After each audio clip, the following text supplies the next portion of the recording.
a great honor to welcome you all the AgriTech4Rwanda Innovation Challenge 2025.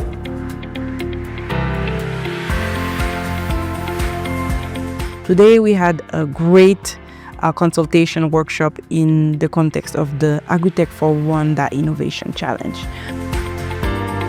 We had a really amazing and interesting event. It was really great to see different stakeholders and see how we can address some of the challenges within the agri-tech sector. This program that can help us identify solutions with a strong product to market fit that are demand-driven, that are going to be able to viably and sustainably provide services to farmers in Rwanda to address their climate risks and provide climate resilience.